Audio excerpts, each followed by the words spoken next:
Welcome back. House Homeland Security Committee Chairman Andrew Garbarino named Tennessee Congressman Andy Ogles as the new chairman of the Subcommittee on Cybersecurity and Infrastructure Protection. The subcommittee aims to protect federal networks, improve critical infrastructure security, and strengthen cooperation between government and non-federal groups running key systems that our country depends on. Joining me now is the man himself, Tennessee Congressman Andy Ogles. Congressman, good to see you. Congrats on the new role. What do you want to see here? Tell us your goals. Well, you know, as someone who was formerly a county executive, I saw firsthand really the deficiencies that you have in local and state government. We have constant intrusions. 98% of municipalities across the country operate at the cyber poverty line, meaning they don't have the resources to defend against aggressive attacks from nation states like China. So that's why we just passed the Pillar Act, which reinstitutes, renews the grant that will go to local and state governments so that they can shore up their resources. Then we had the Foreign Entities Act, Resilience Act, which again sets up a task force so that our cyber capabilities at the federal level, think about, post 9/11, where, if you have agencies that are overly siloed, they're not communicating. So we're really anticipating this is the next new age warfare, if you will be on that cyber front. So there's a lot to do here. We lead in this space, but if we're not careful, China's going to catch up to us. Now, Congressman, when China is attacking us through cyber, is this government-led? Is this groups within China not associated with government? I mean, how would you assess this? And how many potential attacks do we see every day from communist China? Well, first of all, it's nation states like China. It's groups that they support. So this is a coordinated and intentional attack probing our systems at the federal level, where you have agencies that have been breached here in just the last couple of months, but then also on local networks. Look, if you're China, if you're a nation state, and you're going to take some sort of kinetic or aggressive action, say towards Taiwan, you're going to want to create chaos here in the United States. And so by embedding software in electrical grids, water systems, hospitals, suddenly if you have that software embedded and you start flipping switches, that creates a diversion for us and our resources at home so that they can do whatever it is that they plan on doing. So we've got to acknowledge the assault and the Typhoon and the other attacks that have really been coordinated and intentional against the United States of America, and we have to recognize it's time to decouple from China. Look, they are who they are. They have huge manufacturing capabilities, but we saw during COVID when they want to choke off the supply chain, they can. And so as we continue to lead in the space of AI, lead in the space of cyber, we also need to diversify our supply chain so that we're not overly dependent on a nation that literally tries to hack us every single day. Every single day hacking us. That's just incredible. And I know that President Trump has a lot of levers to pull to push back on this, but they're not stopping. Absolutely. You say decouple from China, but is it realistic to decouple today? Or do you want to look at the way President Trump is doing it, where he's sort of walking a balance here, trying not to push China into recession, trying not to do anything too aggressive, but trying to push back on their aggression? I mean, you're right.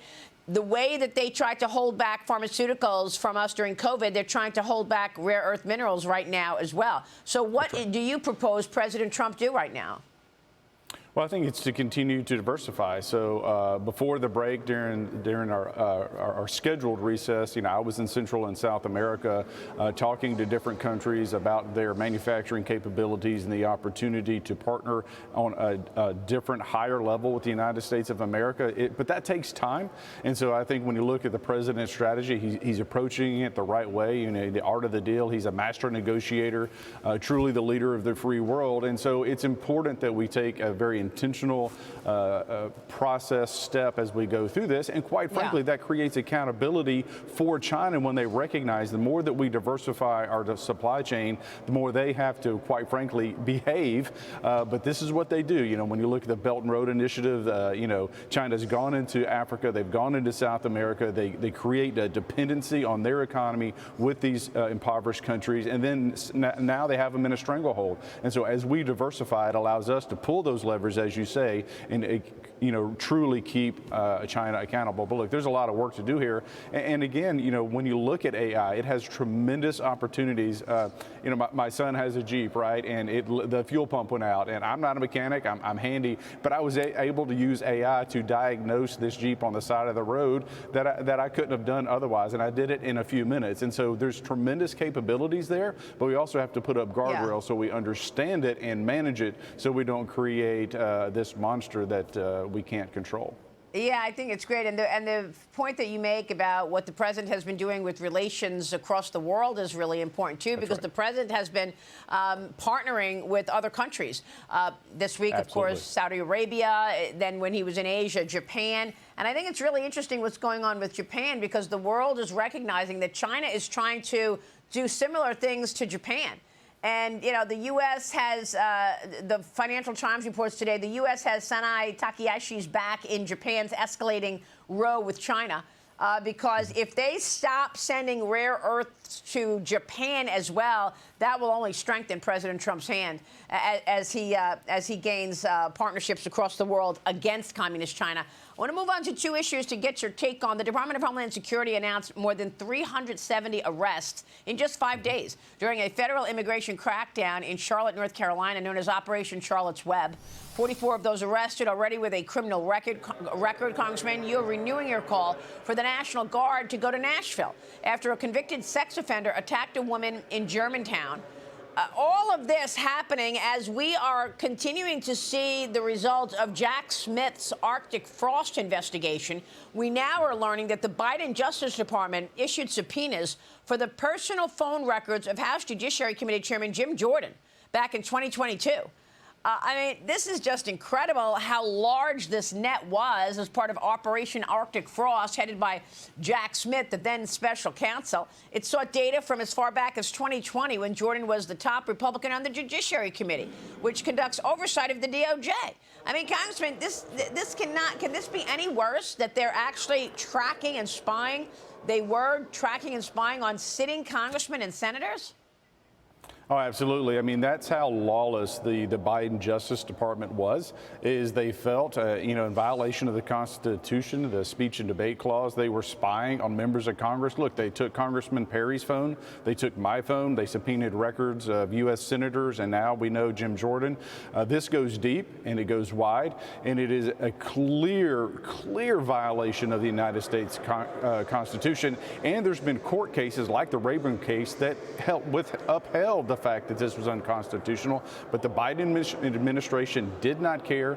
They were willing to break the law in order to gain and hold power, which is why they flooded this country with illegals, why you see the Charlotte's Web taking place or having to take place. And so this is a systematic, really undermining of our way of life, undermining our Constitution. And kudos to President Trump for having the courage to take action. I literally was just on the phone with Pam Bondi this past Saturday, where we talked about the surges that we've had in D.C., that we've had in Memphis, now that you see in Charlotte, and the success that they're having. And again, we've created this template of how do you secure a city? How do you bring back law and order? Memphis and D.C. are great examples. All right, Congressman, great to see you this morning. We'll be watching all your work on that. Thank you, sir. Andy Ogles joining us this morning on Capitol Hill. We'll be right back.